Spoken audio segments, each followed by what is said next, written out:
One thing, if there are any attorneys on the phone today, I've received requests from, or at least questions from several folks asking if continuing legal education credit will be given for attendance at these webinars. We're working on getting that approved right now. We had started the process, of course, for having the workshop approved for CLE credit back before the pandemic arrived, and we had to cancel the workshop. So we're working with the state folks to try to get that done here. It's going to take a little longer, obviously, than normal. We're having a little bit of trouble getting in touch with people, but my assistant Priscilla is working on that. So if you would like to have credit, for attendance at the program, just let me know. I think I know who most of you are, and I think I know which states most of you need credit for, but we'll be in touch about that if we have questions. So that's one thing. Second, today is our third and last of what I'm calling our workshop webinars. We've talked about, in the first one, we had some discussion about, who's a minister for tax and employment law purposes, and then we kind of focused in our last session on the Secure Act and CARES Act retirement plan provisions. And today we're going to talk about healthcare developments. Allison Gardner is going to lead the discussion on that. Eric Smith will be joining in. And then at the end of today's session, I'm going to have a discussion about some retirement plan legislation that is sort of maybe off in the future in terms of next steps in retirement plan legislation. We're going to record this today. I don't know that we've sent out the link for our Secures Act and CARES Act recording yet. I'll have to check with my assistant on that, but we'll be sure to get that out to you as well. So we'll be recording this session as well today. Oh, and I said this is our last webinar, workshop webinar. There's actually going to be one more. We asked the question when we first sent out see if there was interest in doing these webinars. We asked the question as to whether you thought it would be helpful for us to have a sort of a longer, probably half-day session on 403B basics. And the answer to that question from those of you that responded was a resounding yes. So we will be doing that. We don't have a date set for it yet. I'll probably send an email out and solicit, or at least throw 2 or 3 dates on the table to find out what seems to work best for you and your organizations. So I will get that done here shortly. But we will be having the 403B basics presentation sometime in the probably late June to mid-July range was probably what I think we'll shoot for in terms of doing that. Okay, we've got a lot to talk about. When we first got started planning for the workshop, Allison and I talked, and Eric, and we didn't really have a whole lot going on with healthcare. But now, again, courtesy of the pandemic, especially in the CARES Act, there have been several significant developments related to healthcare plans, and we're going to discuss those today. So without further ado, Allison, I'm going to turn it over to you, and I'm going to let you and Eric walk us through these slides and developments, and then I'll pick up later on with sort of a look at future retirement legislation. So go ahead.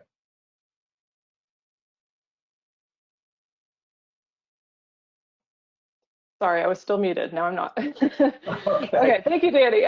As Danny indicated, there's been lots of guidance issued over the past couple months related to COVID-19, both legislation and other types of guidance. So we're going to start first with the COVID-19 legislation.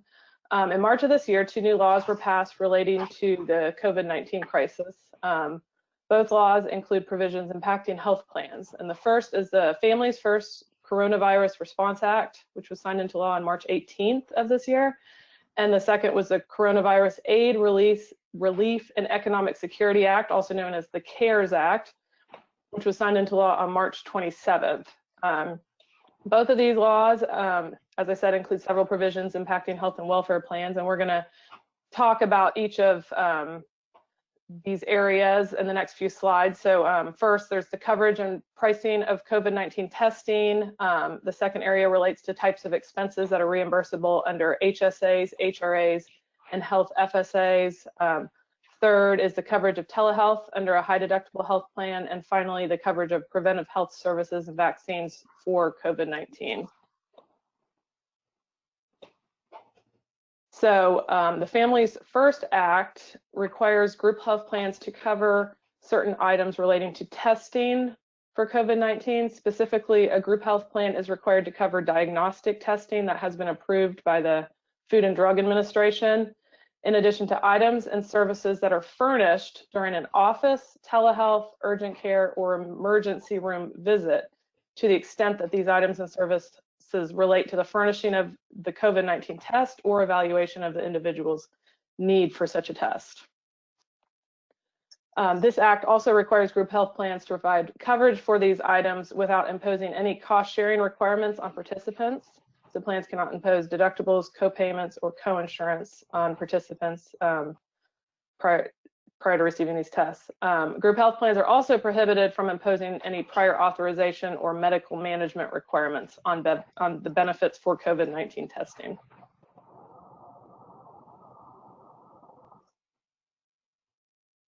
I think we're ready for the next slide. Okay. The CARES Act then extended the coverage requirement to include additional categories of COVID-19 testing, which includes testing for which the developer has requested or intends to request emergency authorization, tests that have been developed in and authorized by a state, or tests that are identified in future guidance.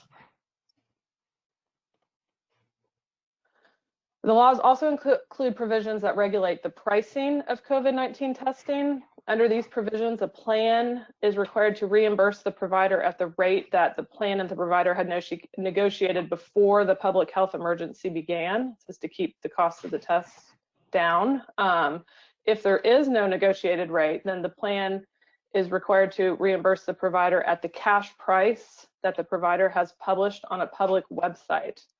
And of course, the provider and the plan can also negotiate a lower rate if they choose to do so. The providers are required to publish the cash price for testing on a public website, and if they don't do so, they could potentially be subject to penalties under these new laws.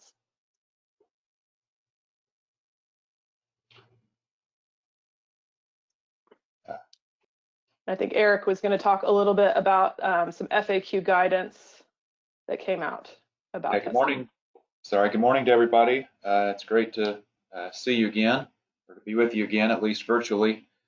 If you're like us, you're trying to catch up on all this stuff, and it's pretty tough. You know, the testing that we're talking about now was required to be provided immediately, and so you know, this is a little bit old news, some of this testing stuff, but you know, I think we're still trying to figure out some of the requirements, and thought it was worth talking about. And I'll stay on the pricing one for a moment. You know, I've worked with one single employer client that does their own claims administration completely. You know, and the pricing, you know, they're having to program, you know, what they're going to pay for things, and this caused some angst there. You know, it appears that, you know, when you're setting the claim system, it appears you don't have a negotiated rate for this testing, which I don't know that many people do.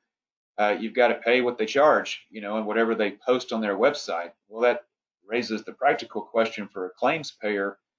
You know, are you going to go look at the website every time? How do you know what their published rate is when you're trying to process claims, you know, amongst all the other claims that you're administering? And so this is a pretty difficult provision. Now, I haven't heard in practice if there's problems or if we're seeing, you know, I don't know, price gouging or some inappropriate practices. I hope not, but we just got to recognize it's pretty difficult to implement these things on the fly and be able to process claims in quite the way that's been proposed, as opposed to the normal process of either having a negotiated rate or a method by which you establish your own pricing without being dependent upon the provider for someone who's out of network. I also want to mention, you know, we've got, if you have a question, seems like somebody has posed one already, please post those, and we'll try to pick those up as we go. And Danny and Allison, as you see these, if I'm not picking up on it, you know, let me know. And we may try to go for a while and then regroup on the questions. But if we can answer it as we go, we'll try to do that. But And so I'm going to speak a little bit about the FAQ guidance. And so again, the legislation was enacted, almost an immediate coverage requirement, not too long after the agencies involved gave us some relatively helpful guidance about the testing requirements and a couple of other issues that we'll talk about. They clarified that this does apply to church plans. It applies to insured plans, self-insured group health plans. It's not really very few exceptions. There is an exception if it's a retiree-only plan, but if you've got current employees, then you're required to provide this coverage. The FAQ also clarified that it's effective for testing as of March 18th, and throughout the public health emergency, which again is not ended yet, and we don't have an end date for that, which is relevant for some other reasons that we'll talk about in a little bit. Some of the, I think, most pertinent comments in the FAQ related to what else has to be covered, and there's a pretty helpful description and some examples that if the service relates to either furnishing the test or evaluating whether a test is needed, then it should also be covered. And here we'd be talking about things that would otherwise be covered anyway under the plan. And so the key is whether that is covered without cost sharing or without the prior authorization requirements. And the example is if a provider determines that a flu test is appropriate to be provided, then it should also be covered without cost sharing. But it's kind of interesting. My wife actually went and wasn't feeling good and went and had to the doctor, and the doctor administered a flu test, and the flu test came back positive, thankfully, and so he didn't even get to the COVID test. And so I believe the way the legislation is written and the guidance is written that if a COVID test isn't administered, then the no cost sharing requirement doesn't apply to the other services. But if a test is administered and the other services relate to either determining whether it's needed or actually administering the test, and those are also covered by the legislation. And so we had a question from a client: what about an X-ray? You have a flu test and an X-ray. I think that is up to the physician. If the attending provider determines that it's appropriate and related to the evaluation for a test, and I think it would be also required to be paid at 100% cost sharing. They also, clarify that a visit doesn't just have to be in a doctor's office. It can be a drive-through screening, which I think raises some questions. We're all seeing lots of things where people can go get a test if they think they need one, and which is great. I don't know that those are covered by this legislation because it appears from the guidance that it has to be at the direction of the attending provider. We'll talk about that on the next slide a little bit more.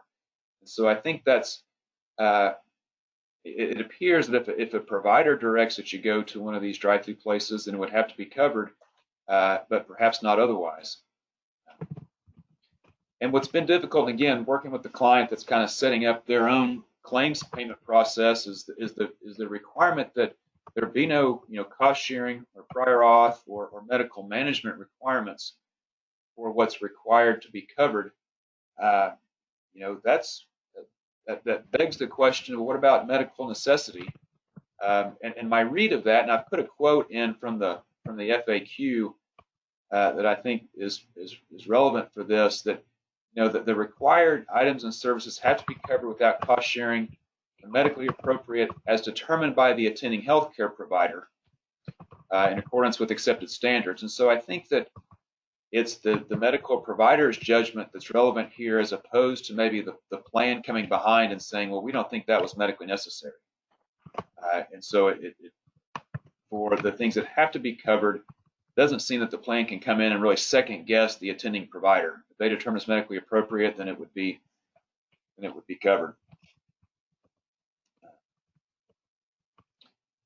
In the FAQ, a couple of other things that were addressed while we're talking about the FAQ, I'll go ahead and mention that. Normally a summary of benefits and coverage has to be provided in advance of a mid-year change. If a change is not part of open enrollment, if it changes the content of the SBC, whether for for better or for worse, there's an advance notice requirement, which is pretty unique in the notice world about having to provide an advance notice.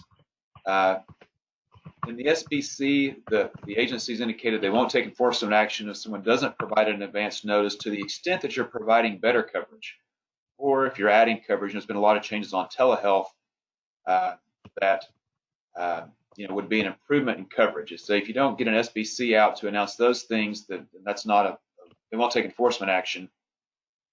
You still have to provide notice as soon as possible.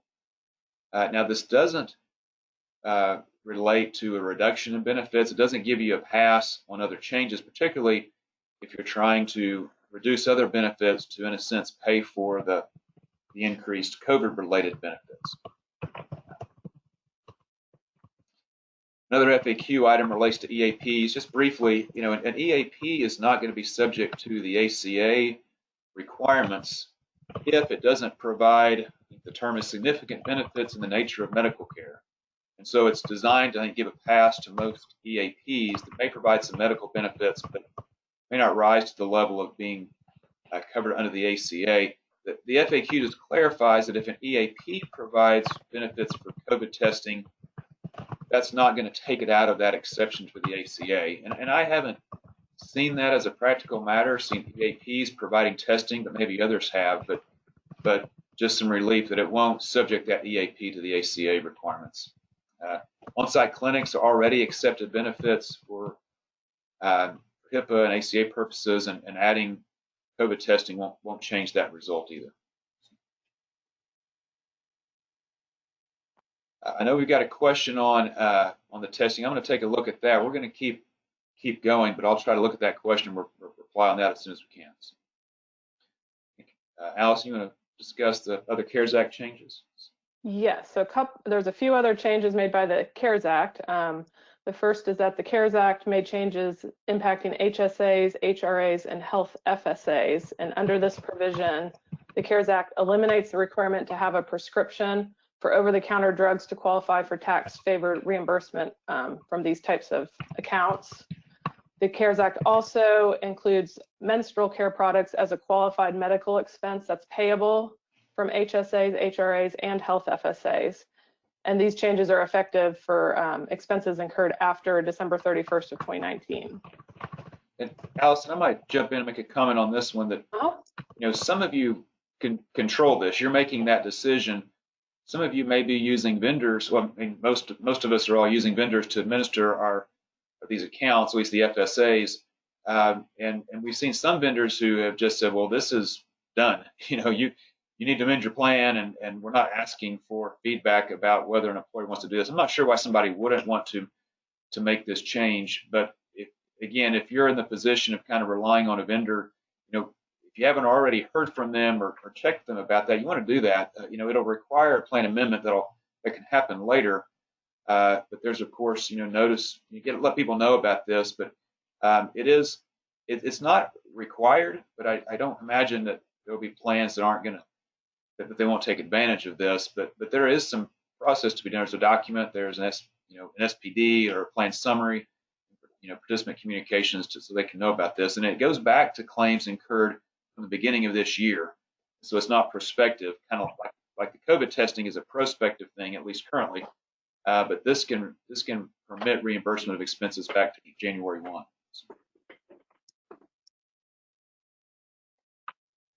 So the CARES Act also included certain changes relating to telehealth and HDHPs.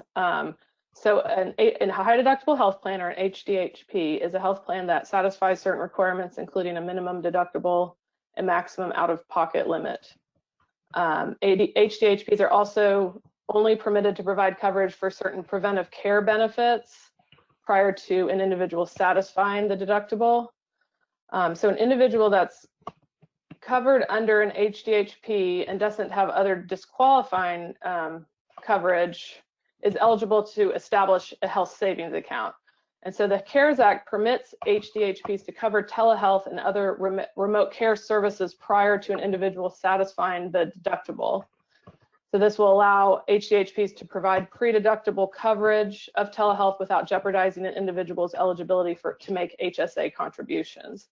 And these changes are effective March 27th of 2020 and apply for plan years beginning on or before December 31st of 2021. The FAQ guidance that Eric had just discussed also states that an individual covered under an HDHP could receive coverage for telehealth and other remote care services outside of the HDHP and still be eligible to make contributions to an HSA. In addition, the FAQs indicate that the changes apply to telehealth services generally and not just telehealth services that relate to COVID-19.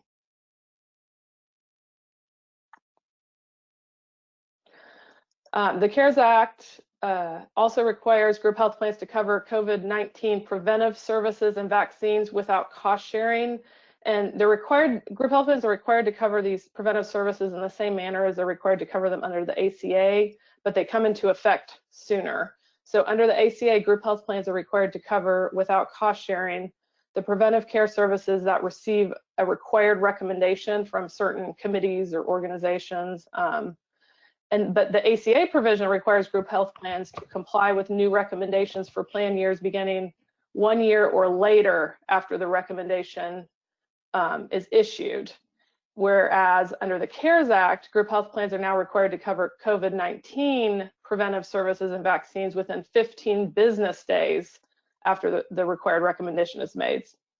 So this is the main difference, is they're required to cover these much sooner than other preventive care services that receive a recommendation. And I don't think we've seen any of those recommendations yet. Obviously, no. When we have a vaccine, we'll all know about that. But it'll just, the claims payers will have to adjust quickly to provide this without cost sharing. Okay, and we had a question on the testing that I'm reading as a question if an employer or a facility is required to do testing. Again, this is how I'm reading the question. Such as a nursing home, in order for it to operate its business, is that covered by the CARES Act? I guess I would kind of agree with the commenter that it would not be covered by the CARES Act because that wouldn't be the individual's attending provider determining that the test was necessary or the related services necessary. I think I agree that it would not be covered by the CARES Act, because it's dictated by other laws regulating the employer as opposed to a health plan. Would be my take on it. Also in the CARES Act, there's just a brief mention there's a requirement for the Secretary of Health and Human Services to give some guidance about sharing PHI during this time period. It's got to be issued within 180 days of enactment, so query how helpful that will be. But just wanted to mention this, we've had a few questions. Well, what's different for plans related to HIPAA during all this? And I think the reminder, two points, I guess. The reminder would be that, there's not a change. The information that a plan receives or generates may relate to a COVID diagnosis is protected in the same way that other PHI is. Now, there are exceptions under HIPAA for disclosures to public health authorities that I think could potentially apply, but I'm not aware of health plans being asked to provide that information.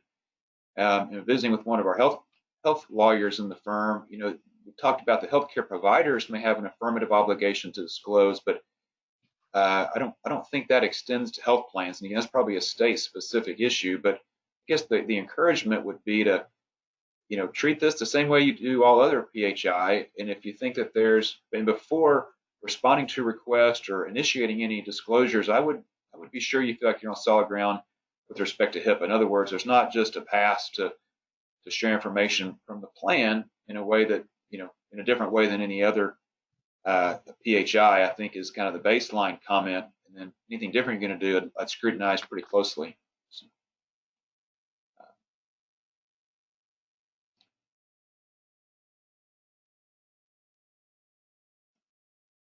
trying to read a question here, and we'll we'll circle back to that. I want to move now to some guidance that was given in late April about extending certain deadlines. That the agencies first issued this as a final regulation, and they called it a notification of relief, which I think was the term that they settled on. But this notification, it requires benefit plans that are subject to ERISA or the code, we'll talk about that more in a minute, to disregard certain deadlines that fall within what they define as the outbreak period.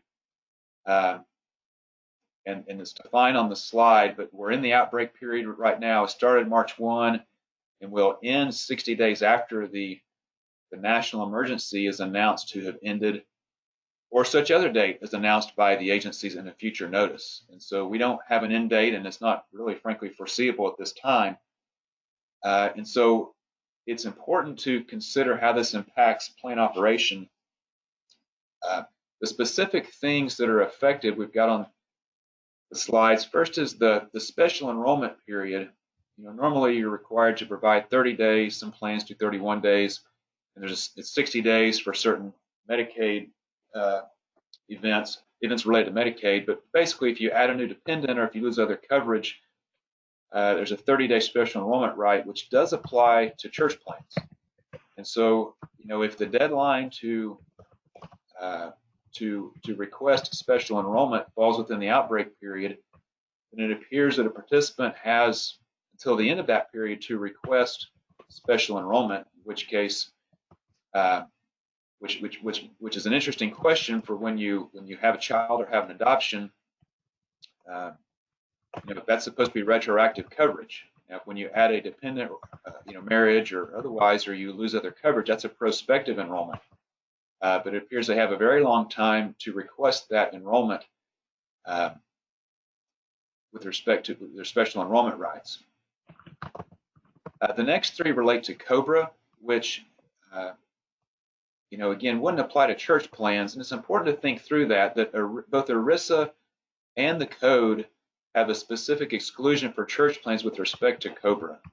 Special enrollment, in contrast, is a code provision that does apply to church plans. It's not only an ERISA requirement. So we're not going to talk much about the COBRA rules. For those plans subject to COBRA, this is a big deal. And they're thinking about how to best communicate to participants that they have a deadline that they don't even know the end date yet. So, and then in addition to special enrollment and COBRA, this notification of relief applies to the claims process. And the first two relate to filing a claim or filing an appeal of a claim or of an adverse decision on a claim.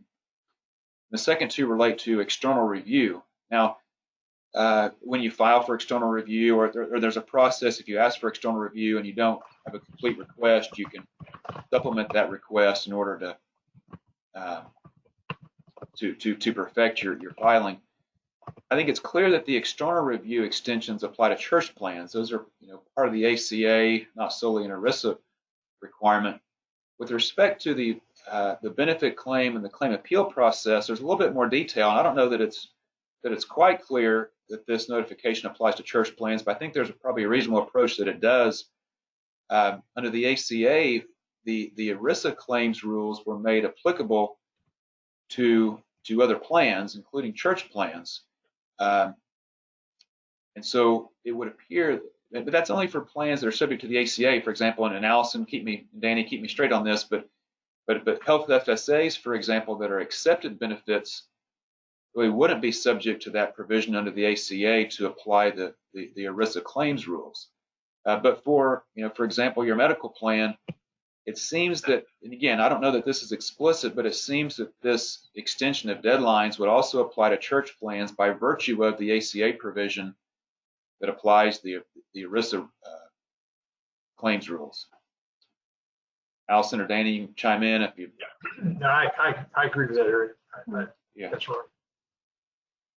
And so for a lot of plans have a pretty lengthy claims filing deadline. And so this may not be a practical impact, but on appeals, when a claim gets filed and submitted, at least under the ERISA rules, you're supposed to give a response that says, when they have to file an appeal, and normally that's 180 days. And so it begs the question, well, what should we be telling people right now about this extended period, particularly when we don't have any end date in sight? And I don't have a perfect answer for that, but I think it involves also whoever is your vendor for creating, for administering claims and communicating when appeals have to be filed. I think it's at least worth a conversation to say, hey, we're aware of this issue. Are you modifying your EOBs? What are you doing about this? And you may want to think if that's a sufficient response.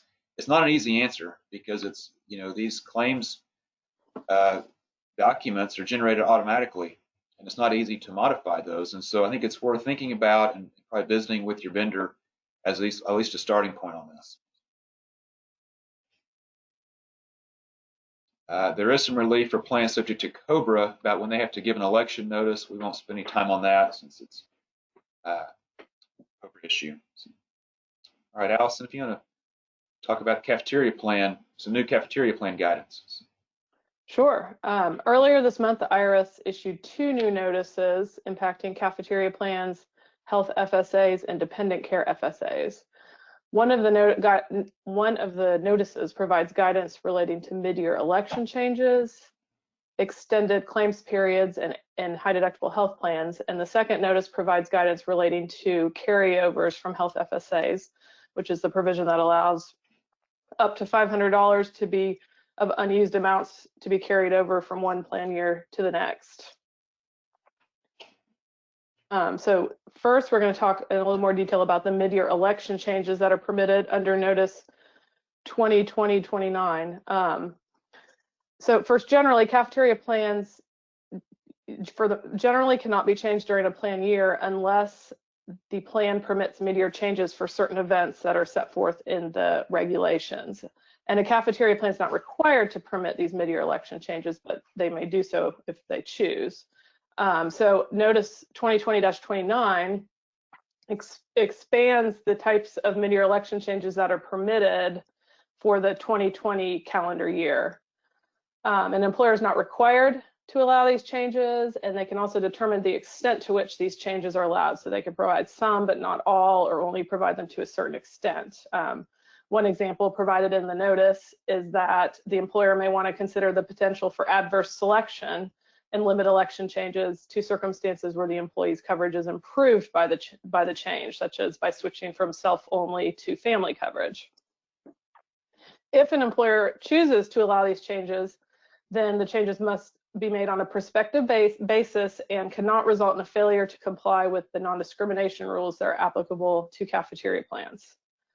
The notice also permits this relief to apply retroactively to January 1st of this year for cafeteria plans who might have permitted these changes prior to the issuance of the guidance, as long as the changes that were permitted are consistent with what's set forth in the notice.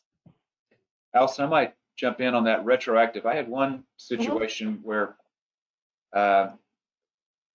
someone said, well, we've done furloughs and we just let everybody make a change, and it didn't really appear to fit within this is before this guidance came out. It didn't really appear to fit within the change rules, and so but they just did what they did. And so I saw this retroactive relief. I thought, well, that's handy, but I think that you still have to be careful if you say, well, we did some stuff before, now we've got kind of a relief on that. I think you still have to comply with the terms of this notice. And for example, if you're going to let somebody drop their coverage because they're going to take other coverage, you've got to get an attestation they're going to get other coverage. It's not just, well, all the rules go away, and so be careful about going backwards if you think, well, we're going to kind of clean this up. If you didn't, comply with what's required under this notice as far as moving from one medical coverage to another.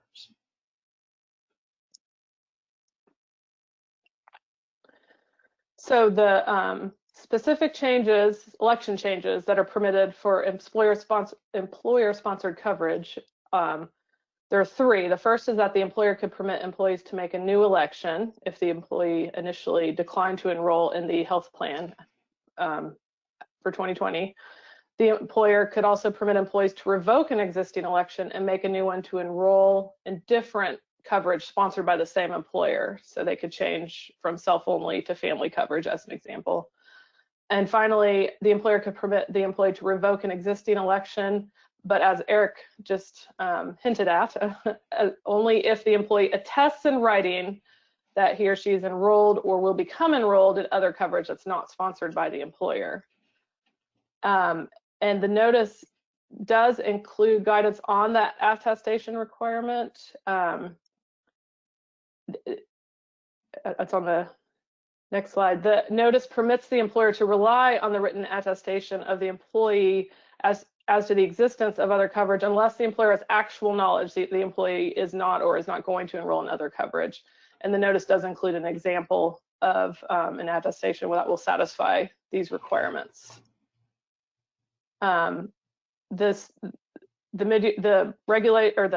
Guidance also includes additional election changes that are permitted for health and dependent care FSAs. And so for health and dependent care FSAs, the notice allows an employer to permit an employee to revoke an existing election, make a new election, or decrease or increase the amount of an existing election for both health and dependent care FSAs. And this relief applies to all types of health FSAs, including limited purpose health FSAs, which is the type of health FSA that an individual can have in addition to a health savings account. The notice also allows employers to limit the mid-year election changes under health FSAs and dependent care FSAs to amounts that are no less than the amount the employee has already had reimbursed under these amounts. So the employee couldn't decrease their election below an amount that had already been reimbursed out of these accounts. You know, these are optional. This is optional to do this, but I think you need to, be thinking about it, because again, things that are written in the media, I've seen some articles that, about this one that said, just in non-benefits, websites or whatever, that says, the cafeteria plan rules are changed. You're now free to make, kind of any change you want. And so a reader may think, well, that's great, and call and ask questions about that. And again, it's great if you want to do that, but you want to check with your vendor. You want to, think about it and be able to give a response, but it's not mandatory. And my initial sense is there's been some reluctance on the employer side to do this. It'd be a lot of work. But again, that's kind of a function of what's happening in your workforce and whether you think it would be very helpful. So something else in this guidance that you'll at least want to think about whether you're going to make this change or not relates to the extending some time period to pay claims. And to be honest with you, it's a little bit confusing to me. I've had to read it a few times, but a plan can, again, this is optional, can be amended to permit the, for amounts that would otherwise be forfeited due to the end of a grace period or due to the end of a plan year during 2020, you can extend that time period for someone to be able to use those unused dollars for claims incurred through the end of 2020. Okay, so first off, it doesn't affect claims incurred after this year. And it only really is helpful for certain types of plans. The guidance says it can apply for a grace period or a carryover feature. But for example, a calendar year plan that has a carryover, so a lot of plans have a $500 carryover. You could carry over unused amounts in at the end of 2020 into 2021. That doesn't help you here because it's talking about claims incurred during 2020. There is an example that probably is easier to work through this than to try to describe it. So, and this is an example taken from the guidance. And so, health FSA with the plan year from July 1 to June 30. So it ends June 30, 2020, and a carryover provision, $500. You can amend the plan to allow. Normally, if someone has unused amounts, the max that could be carried over into that plan year beginning on July 1 of 2020 would be $500. That's also changing. We'll talk about that in a minute. But under this relief, you could amend the plan to say that any unused amounts at the end of the plan year, the June 30 plan year, can be applied to claims incurred through the end of 2020. So an employee, in the scenario would be that somebody had an elective procedure scheduled that they couldn't do because they couldn't get it done during the first half of 2020. So the employee has, let's say, $1,900 remaining at the end of the plan year. Normally, the most that could be carried over would be $500. But under this relief, you could amend the plan to allow the full $1,900 to be used for expenses incurred through the remainder of the year. So if you get the procedure schedule in November, you could still use those dollars that you originally thought were going to be paid for the procedure that was going to be done at the beginning of the year. Same thing with so you could also do it with the grace period. So if you have a plan year ending June 30, the grace period extends to September 15th.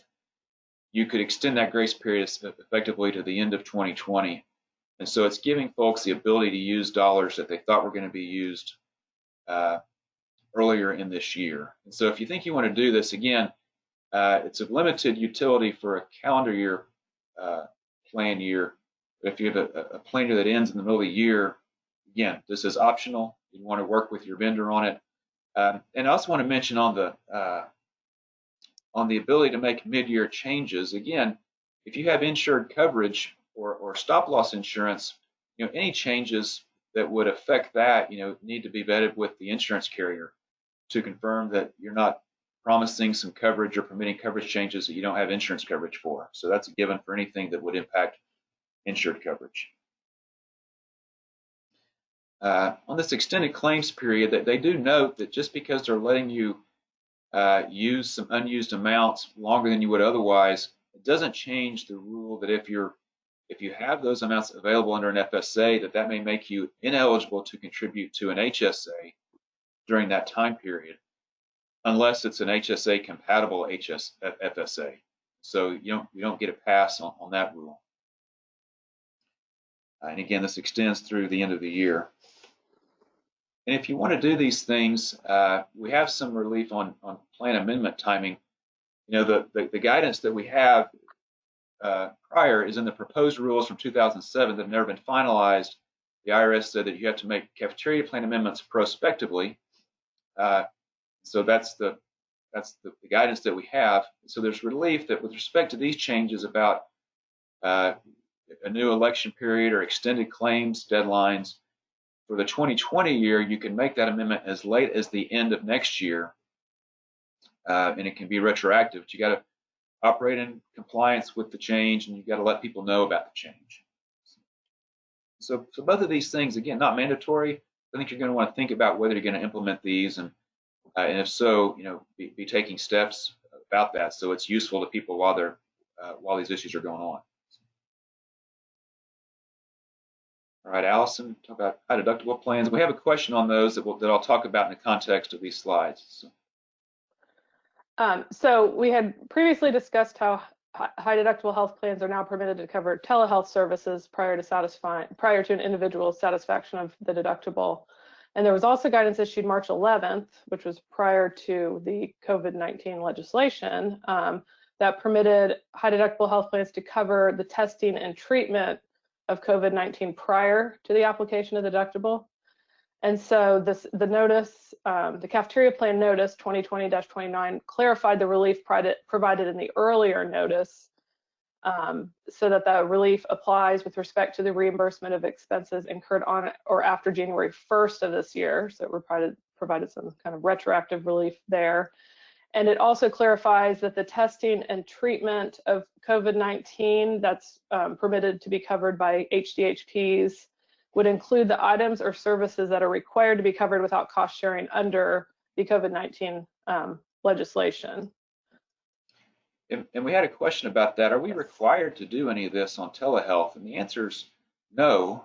There's been all this guidance that, again, I think can be a little confusing to try to parse through it, but I think the government's point was to say, we get it that telehealth could be very valuable right now, more valuable than a normal situation. And so we're going to enable plans to do this and not foul up their high deductible plans. But it's not mandatory. You can extend, I think what the guidance is saying here, you can do it both for the mandatory testing, but also for treatment of COVID-19, which isn't currently required to be paid without cost sharing.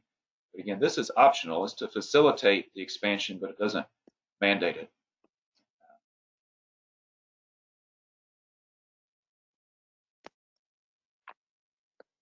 So I'm also going to talk a little bit about the Notice 2020-33, which provides guidance on carryovers from health FSAs.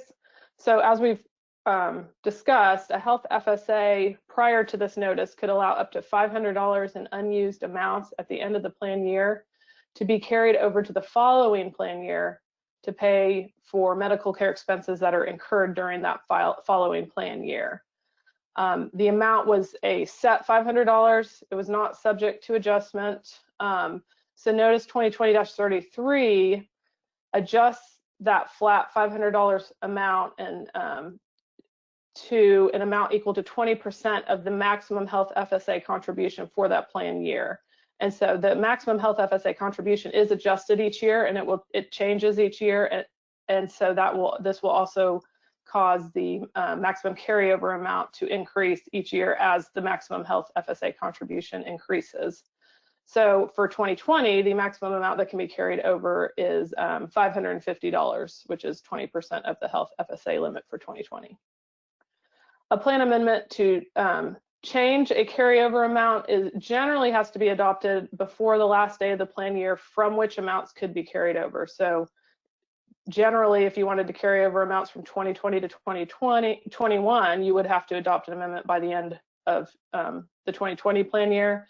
But the notice provides a special rule for the 2020 plan year under which an amendment must be adopted on or before December 31st of 2021. It would still be effective retroactively to January 1st of this year. If a plan does a retroactive amendment, it has to operate in accordance with the change and notify employees of the change. And then as employers are deciding if they want to do these amendments to adjust the carryover amount, they should also consider whether they want to include language that would automatically increase the carryover amount to the maximum extent permissible each year, or whether they want to set it at a fixed amount. Yeah, and it's when you draft that amendment, if you do that, you want to be purposeful about that. You may say, let's just want to do 550, but you're going to have to amend if you're going to do the increases. I think most plans are usually drafted to automatically incorporate inflation adjustments, but you need to think about whether you want to do that or not. And we have the headache situation. Sometimes government doesn't give us the new limits until after we have to communicate based on whatever the enrollment periods are. And that's a headache. So sometimes we'll have some plan language that will say, it's as communicated by the plan administrator, but no greater than X, And so again, it's one of those kind of headache things that over the years it's come up with the $2,500 limit, whether it's been automatically adjusted or not. So it's, an ounce of prevention can be worth kind of a pound of cure on that one, on how you draft those amendments. We've got a few questions. So our next, a couple of slides about some legislation, but before we get to that, I want to address some of the questions, because then we're going to kind of move away from the COVID stuff. And so, and again, Allison, Danny, I'll take a first stab at these, but you can, of course, jump in when I misspeak. So we talked about telehealth. Question on, on HIPAA. Are we not required to share COVID-related PHI with employers? Again, maybe I don't think so. I don't know that I think that the exceptions to the disclosure rules relate to the public health authorities. And again, I've talked about that. I don't know that we're in that situation yet with plans. And so I don't think there's an affirmative obligation to disclose COVID information from the plan to the employer. And again, that line can be blurred sometimes, but strictly speaking, I don't think there is. Again, I welcome feedback on that or any other comments. But there's a question, and I made a note about this next question. I just forgot to say it, but there's a question: does extension of deadlines apply to non-COBRA continuation of coverage provided by a non-ERISA church plan? And I meant to say I don't think it does. I think you're kind of voluntarily providing a continuation provision, but I don't think that would be subject to this kind of mandated deadline delay. would be my take on that. Dan or Allison, you can chime in if you think differently. But there's a question about, do special enrollment extensions apply to ancillary plans, life, disability, etc.? What? Okay, that's a good question. Two parts to that. So the special enrollment rules, the adding a dependent or changing coverage, those apply to group health plans that are not accepted benefits. So generally, that's going to be your medical plan. Oftentimes, dental and vision will be an accepted benefit, and it wouldn't apply to life or disability. But a second part of that, this concept of the claims deadlines being extended, I don't think that would. I'm just kind of thinking off the cuff here. I don't think that would apply to a church plan that's a life or disability plan, because I'm kind of getting in the weeds a little bit, but the ACA rules that applied, the ERISA rules, I think just applied for plans that are subject to the ACA. So I don't think we have a claims deadline extension for the life and disability for a church plan. I agree. Yeah. And then one more question about, does the extension of claims filing apply to a grandfather church plan? And these are good questions. I think the answer to that would be no. I think the ACA claims rules, the new claims rules didn't apply to grandfather plans, if I remember correctly. So I think that carry over into, applying those rules to church plans, I don't think would apply to a grandfather plan.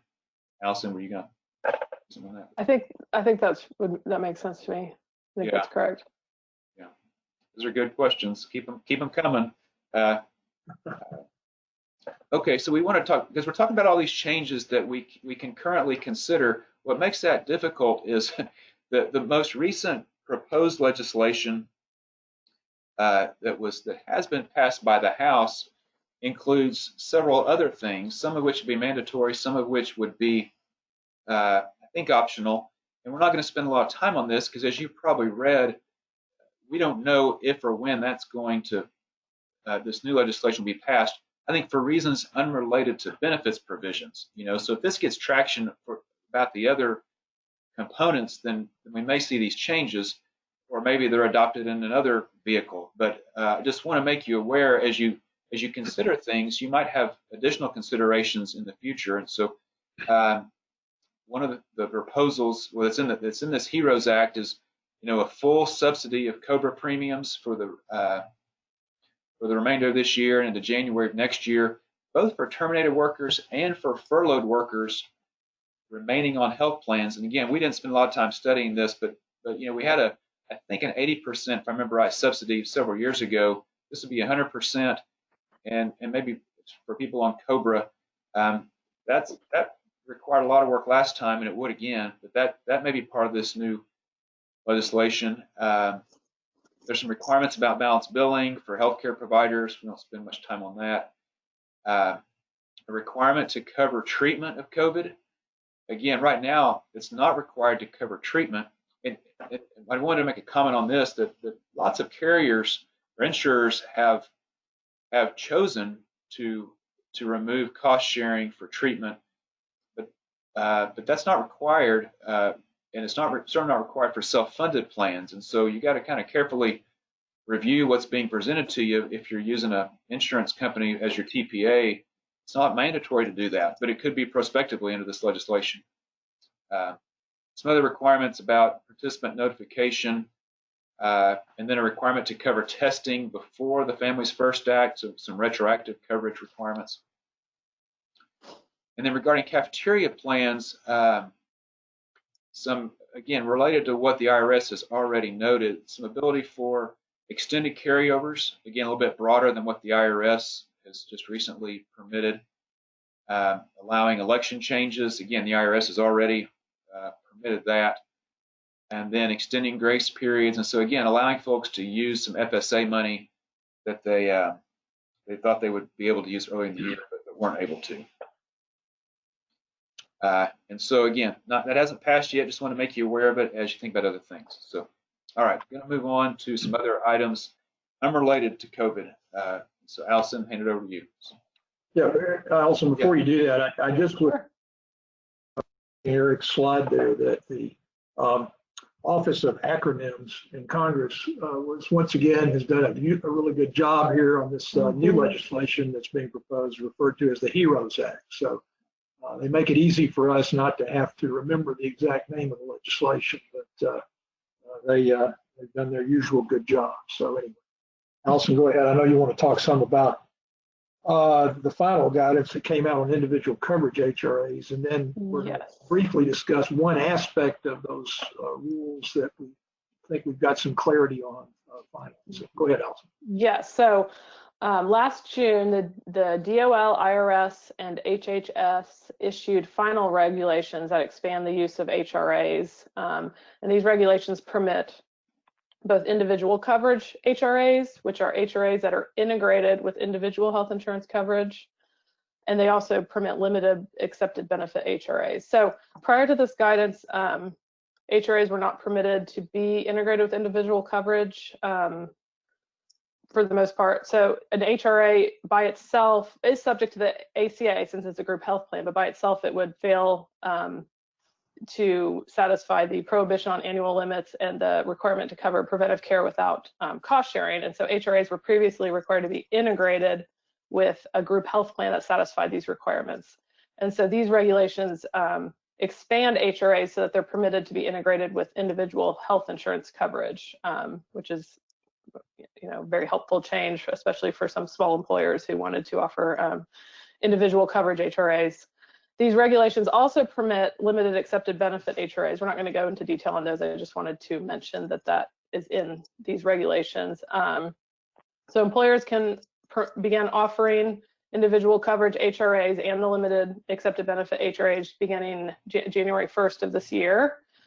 The IRS also issued proposed regulations last September that address the interaction between the individual coverage HRAs, the employer mandate, and 105H non-discrimination testing. Also not going to go into detail on those regulations, but wanted to make sure you're aware that they're out there. So on the next slide, an individual coverage HRA will satisfy the integration requirement so that it's considered integrated with individual health insurance coverage if it satisfies the requirements set forth on the next couple slides. So first, HRA participants are required to be enrolled in individual health and coverage that complies with the prohibition on annual limits and the preventive care requirements under the ACA. The employer is not permitted to offer a group health plan to a class of employees eligible for the HRA.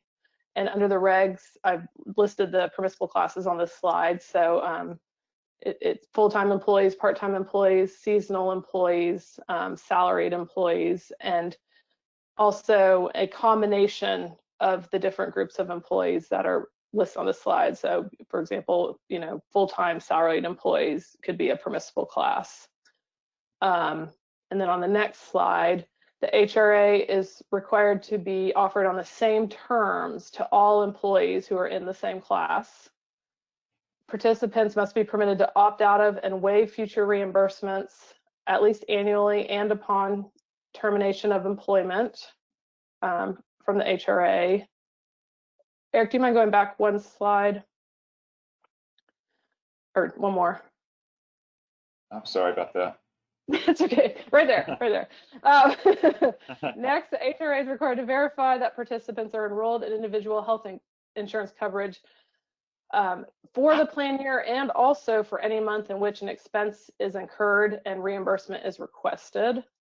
And then the HRA is also required to provide notice at least 90 days before the start of the plan year, or for employees who become eligible after that 90-day notice is provided before the employee is first eligible for the HRA. So under the final regulations also allow employers to offer a group health plan to one class of employees and an individual covered HRA to another class of employees, and that's based on the classes that are set forth in the regulations. So for example, an employer could offer a group health plan to full-time employees and an individual covered HRA to part-time employees. But if an employer does this, the minimum class size requirements apply. And these requirements are intended to minimize adverse selection or health factor discrimination. And the minimum class size would apply to the group of employees who are offered coverage under the individual coverage HRA. And so the minimum class size, just to go through it really quickly, there's 3 different sizes depending on how large the employer is. So the class size is 10 for an employer with fewer than 100 employees, 10% of the number of employees for an employer with 100 to 200 employees, and that percentage is rounded down to the next whole number, and 20 for a large employer with more than 200 employees. And Danny, did you want to? Yeah, I'm just going to jump in here. This is the point I think we wanted to just talk about a little bit. There's been a question about, well, what if you're an employer that has less than 10 employees, and you have this minimum class size of 10 for employers from 0 to 100? How does that impact your program? Well, the thing is, if you notice the bullet up above the second bullet, it talks about the fact that you have this class requirement imposed in connection where an employer is offering a group health plan and an individual coverage HRA. So I think the assumption here, Alice and I were talking about this, I think the assumption is that if you're a small employer with less than 10 employees, you're not going to have a group health plan. And you're really just going to be offering the individual coverage HRA to your workers. And I think because of that minimum class size requirement, it appears technically you'd have to do that. That if you offered both a group plan and offered the ICHRA, you might have an issue in terms of your ability to have a class size that's less than 10. So not a perfect answer here, but I do think if you have an employer with, say 5 employees, a couple, maybe a pastor, a couple of pastors, a pastor, a music minister, some 3 other workers, you're probably not going to have a group health plan, and you could create an individual coverage HRA for that employer without having to be concerned about the class size requirement. Allison, any other thoughts on that? No, I think that covers it. Yeah. Okay, great. All right, go ahead. And just one other point on these regulations. The final regulations permit individual coverage HRAs to be integrated with Medicare and used to reimburse premiums for Medicare premiums and Medigap premiums, as long as the requirements of the regulations are satisfied. So the individual coverage HRA would still have to be offered to all employees in a certain class, which would allow, the employees that have Medicare could be reimbursed for the Medicare premiums, and then the employees in that class that have individual health insurance coverage could be reimbursed with respect to that coverage. But it wouldn't allow you to offer an individual coverage HRA just to individuals with Medicare coverage, because it's subject to that class requirement. And so the last slide on individual coverage HRAs. So medical care expenses are generally treated as incurred when an individual is provided the medical care and not when the amount is billed or paid. And so generally under this rule, a health plan is not permitted to reimburse medical care expenses incurred before the beginning of the plan year. But notice 2020-33, which is one of the notices we discussed earlier today, permits a plan to treat an expense for a premium as incurred on either the first day of each month of coverage on a pro rata basis, the first day of the period of coverage, or the date the premium's paid. And so this rule would permit a calendar year individual coverage HRA to reimburse premiums for coverage beginning on January 1st of a plan year, even if the individual paid for those premiums prior to January 1st. And then we're just going to mention a few more topics. I'm not going to spend a lot of time on them, but just so you're aware of a few other things that were issued over the last year. So the Cadillac tax was a 40% excise tax imposed on certain high-cost employer-sponsored health plans to the extent the cost for an employee exceeded a certain amount. And this provision was imposed under the ACA. It was originally effective in 2018, but it was delayed, I think, 2 times until 2022. It was an unpopular provision and was eventually repealed at the end of 2019 as part of the budget legislation. Another change made by the budget legislation at the end of 2019 is that the Potpourri fee has been extended, and the Potpourri fee is a fee imposed on health insurance issuers and plan sponsors of self-insured health plans. And it was originally imposed for plan years ending after September 30th of 2012 and before October 1st of 2019. So it had ended, and then the budget legislation extended it for 10 more years through plan years ending before October 1st of 2029. And back to HDHPs, we've talked about them quite a bit today, but some non-COVID-19 related legislation on HDHPs was issued last July, and it lists some additional services and items that are treated as preventive care benefits when provided to individuals who have certain chronic conditions. So these preventive services can be covered before the deductible is met. And so examples, there's a list of these different items along with the chronic conditions they can be used to cover in the notice, but a couple examples would be a blood pressure monitor would qualify as preventive care for individuals with hypertension, and a glucometer would qualify as preventive care for individuals with diabetes. Mental health parity, last September, in 2018, proposed FAQs have been issued about the mental health parity law, and last September these FAQs were finalized without much change. They include guidance on the non-quantitative treatment limitations that may be imposed on mental health benefits, and along with the final FAQs, the agencies released a model disclosure form that participants can use to request information from plans about treatment limitations that are imposed on mental health benefits. So the employer mandate is the ACA provision that requires applicable large employers to offer coverage to full-time employees or pay a penalty. And last July, the ERISA Industry Committee, which is also known as ERIC, sent a letter to the IRS asking it to suspend the employer mandate penalties until the IRS had improved the process for determining liability for the penalties. According to this letter, the IRS has been relying on employees' representations that are made when the employees apply for subsidies on the exchanges, instead of independently verifying whether an employer is liable for the penalties using information that's readily available to the IRS. So in other words, the letter indicates that certain employers have been assessed penalties for employees who receive the subsidy, even though those individuals were not eligible for the subsidy, and the IRS could have determined this through other means, but instead imposed the penalties, and now the employer is required to basically defend itself and show that it's not liable for the penalties, which is expensive. And so for this reason, the ERISA Industry Committee has asked for a suspension of the penalties until the process has been improved.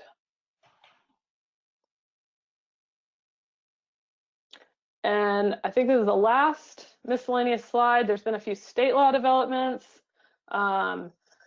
California enacted a law under which employers must notify employees of a deadline to withdraw funds from an FSA before the end of the year. This law applies to all types of FSAs, including dependent care, health care, and adoption assistance FSAs.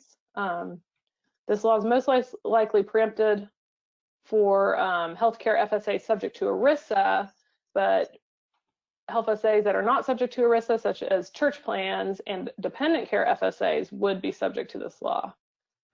There's also been several states that have enacted laws expanding the amount of family leave or the reasons employees can take leave. And there's also been several states who have started requiring paid leave for certain reasons. And I think Yeah, I added one slide in after they got done. Just yesterday, the IRS announced these new limits for HSA and HDHPs. I won't read them to you, but that's hot off the presses. So we thought we would go ahead and include that. And we've got a couple of questions on the HRAs and the EPPs. we might have to follow up with those after the fact. I don't know that I have a quick answer to those, and I know that. Well, Eric, I can take that real Okay. quickly, if you don't mind. Sure. You know, one question is, should we assume that employer payment plans are still available to churches with one full-time employee? And I think that's the question's coming up because, well, there are these ICHRAs now. Did that do away with the rule that if you have just one employee, you don't have a group health plan subject to the ACA, and therefore you can reimburse for premiums the old-fashioned way back before all this trouble started? And yes, I think they are still available to churches who have just one full-time employee. And sort of a question related to that was, well, you know, if you have a one pastor being reimbursed under an EPP, what if that pastor has an ACA plan, an Affordable Care Act plan, that for which tax credits are obtained? I'm not sure about the answer to that. I think the answer is you can't take the exclusion even for an EPP if the pastor is in an exchange plan and is getting tax credits associated with that coverage. I think that's the answer. But technically, it's possible, I guess, since the plan is not a group health plan, that it might fall in a hole in the guidance. We'll look into that and try to come up with the answer to that one for you. That's a good question, but I think EPPs are still alive and well. And then we also had a question that, Allison, I don't know if you have this available on your screen, but if you have a small employer that has less than 20 employees, then the question is, can the employer provide those who are age 65 or older and on Medicare an individual coverage HRA that is integrated with Medicare, even though the group health plan is provided to those who are under age 65?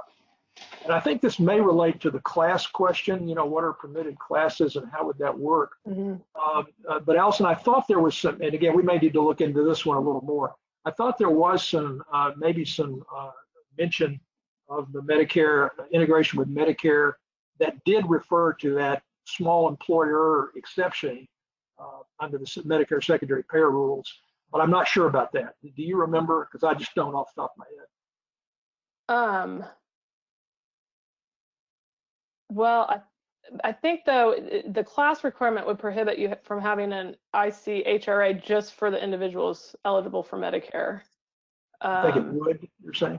Yes, I think you'd have to offer the ICHRA to, for example, all full-time employees, and those who are in Medicare could have the Medicare premiums reimbursed, and those who are not could have their other premiums reimbursed. But as far as the specific mention, I guess I'd have to also look back and confirm that. We'll look at that. We'll look at that then. So anyway, okay, well, we've got about 15 minutes left here. I'm going to sort of walk through what might be on the horizon in the future in the retirement plan area, and just make one quick mention of what's going on with the church plan regulations too. And I'm going to start just by mentioning, you know, we've already talked about the Secure Act. We did that last week. That was signed into law on December 20th. The leading contender now for future retirement plan legislation is a Senate Bill 1431, the Retirement Security and Savings Act of 2019, that was introduced by Rob Portman, a senator from Ohio, and Ben Cardin, senator from Maryland. They are, of course, probably the two senators who are most identified with retirement plan legislation. They've introduced that bill. I'm also going to say a quick word about another bill that was introduced that's called the Wall Street Tax Act of 2019. But I think it's the Portman-Cardin legislation that we're really kind of focused on. And some people are referring to this, by the way, as Secure Act 2.0. You may hear that phrase used for it, but Secure Act 2.0 is what some people are calling it. Several of the provisions in it are complementary to the Secure Act and maybe even taken care of by the Secure Act, and I'm not going to mention those other than to allude to them.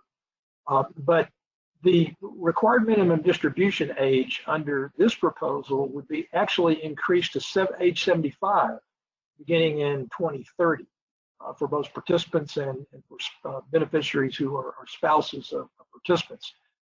In the legislation, this was going to happen in steps. There was a phase-in. Starting in 2023, they were going to bump the age up to age 72. Well, we're already there. We're already at age 72. So I don't know what the two senators, Portman and Cardin, are going to do with regard to this issue, but there is some thought of continuing to increase the required minimum distribution age to age 75, which of course is where it started before they reduced it back to 70 and a half. So we'll see what happens there. Okay. Another provision in their bill would establish something called a secure deferral arrangement. This is a new automatic enrollment safe harbor.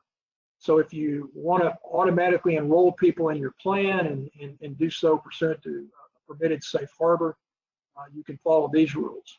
And this particular auto enrollment arrangement would start automatic deferral contributions at 6%. You would increase each year by 1% up to 10% over 5 years. Well, Secure Act now permits you to take your limit up to 15%. So these are things I expect to see, you know, in light of the Secure Act enactment, see these things modified in some respect. And I think some people maybe think too, we're getting too many safe harbor options now. We've got all kind of different things we can do, so we'll have to see where that plays out. There's a provision in the legislation that would require matching contributions to be made on behalf of all non-eligible, of all eligible non-highly compensated employees. And they would require that to be 100% of each dollar of elective contributions up to 2% of pay, and 50% on the next 4% of pay, and then 20% on the next 4% of pay. So I think both of these provisions, you can see that what they're trying to do is increase the amount going into retirement plans through these changes. Okay. The next provision would create an exception from the required minimum distribution rules.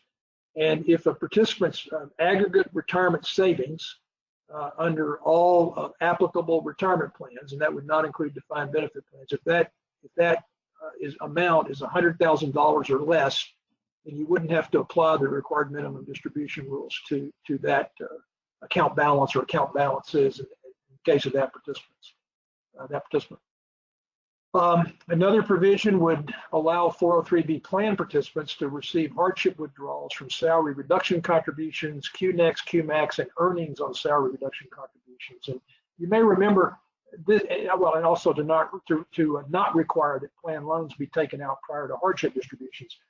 You may remember that when they enacted these changes, they applied them to 401k plans, and it wasn't clear that they would also be applied to 403B plans. And so they've now decided to go ahead and clarify that point and make it clear that these apply to 403B plans as well.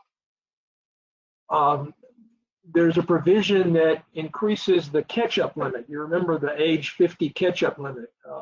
There's a provision that would increase that when a person gets to age 60 to $10,000 in amount. And then that amount would be indexed in the future going forward with cost of living adjustments. So you'd start out at a lower amount, but then you could put in even more as you get closer to retirement age. The legislation would index IRA catch-up contributions as well. They're now a flat $1,000. I would index those and let them rise. There's a provision that permits non-spousal beneficiaries to directly roll over amounts from a 403A, 403B, 457B plan, extending that rule to those plans as well. There's a provision that permits distributions from terminated 403B plans if the employer is not maintaining another one. Now that was included in Secure with respect to custodial accounts. That probably will drop out as they go forward with their legislation. Okay. There's a provision that expands the Savers credit and makes it refundable. And I left this in here. This was included in the Secure Act, and I think we probably talked about this a little bit, but I think there has been some thought that the Church Alliance is giving to trying to see if that Savers credit can be made applicable to nonprofits and be able to be credited against payroll tax obligations. And not only a Savers credit, but then there's also a automatic increase credit for your plans if you put that in there. And so we'll see how that plays itself out. Um, there's a provision on qualified student loan payments. You've probably heard a lot about this. This would make it clear that 401k plans, 403b plans, 457b plans, as well as simple IRAs can permit employers to make a matching contribution that matches the amount that the student is repaying on their student loans. So that would actually turn this into a legislative provision as opposed to just a ruling position the IRS has taken in the case of 401k plans. There's a provision that would permit transfers of participant account balances among 401a, 403a, or 403b plans of the same employer, and that would not create a participant taxable event. And you could also merge 401a or 403a plans with 403b plans of the same employer.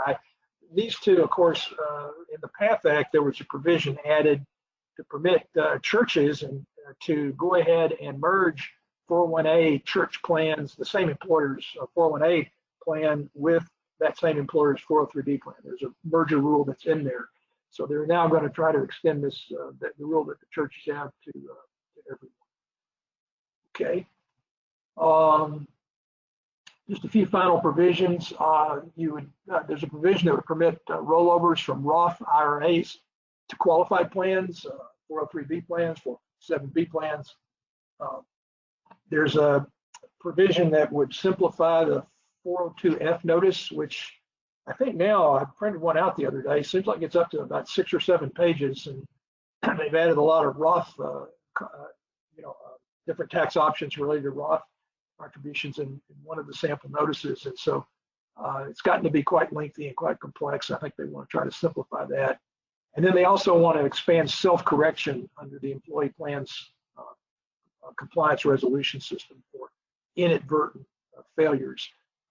They want to expand that so that, and that would include loan corrections as well. So looking to do all of those things in this legislation. I want to just shift gears real quickly. This is important, an important provision. The retirement trade associations, retirement plan trade associations in DC are weighing in on this pretty heavily. There was a bill introduced that would impose a financial transactions tax on the sale of stocks or bonds or derivatives. It's a 10 basis points tax. It's supposed to be targeted at what the legislation calls unproductive and speculative trading, or at least the press release on the legislation.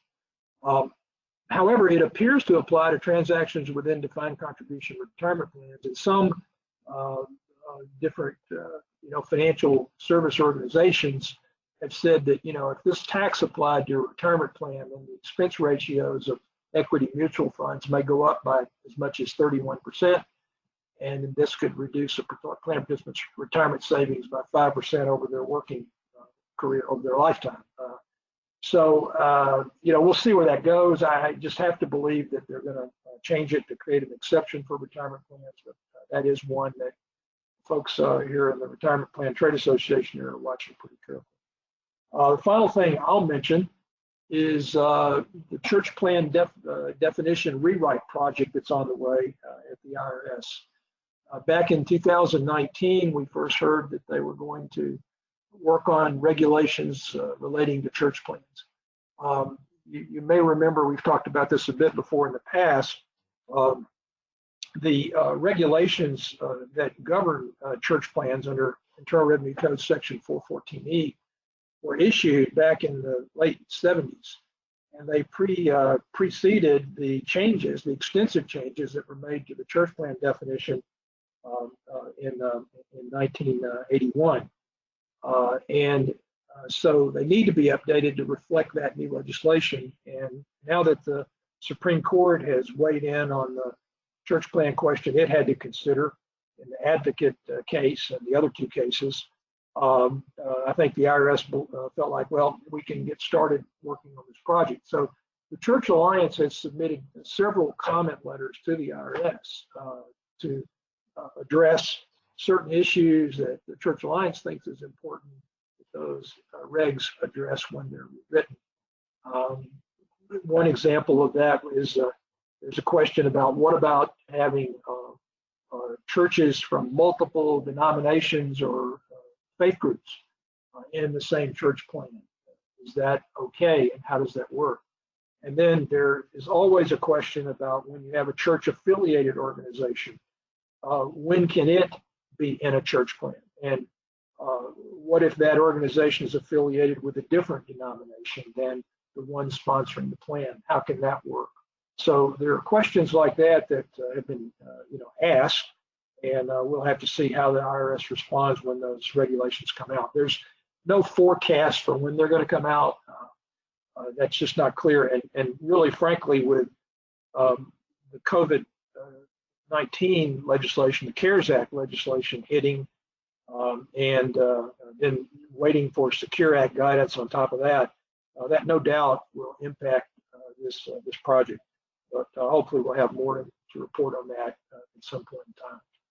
So I think that's everything. Eric, I haven't gone back to look at questions. I doubt there's probably any questions that have come up on this segment, but is there anything else that you'd like to address, you or Allison, before we adjourn? No, and there haven't been any more questions, so, but no, I don't have anything else, Danny. Okay, great. Well, let me just repeat a couple things. Number one, attorneys that are on the phone, if you we're trying to get CLE credit for these, so if you've attended, we'll be looking at the list and be in touch with you just to confirm and know what state you want credit for. Feel free to email me about that if you'd like to go ahead and do it. And then again, we'll be in touch in the next, pretty soon, probably in the next week or 10 days. We'll figure out when we're going to do the 403B basics presentation, because we are going to do it. Probably about a half day is what we're thinking. And we will let you know when that's going to happen. And as I say, I'll solicit some dates from you about what looks like a good date for you and your organization, and then we'll get that set up and we'll do that one as well. So sorry we didn't get a chance to do all of this in 3 days in Scottsdale at the end of April, but we do appreciate your taking the time to sign on to these webinars. We hope they've been helpful.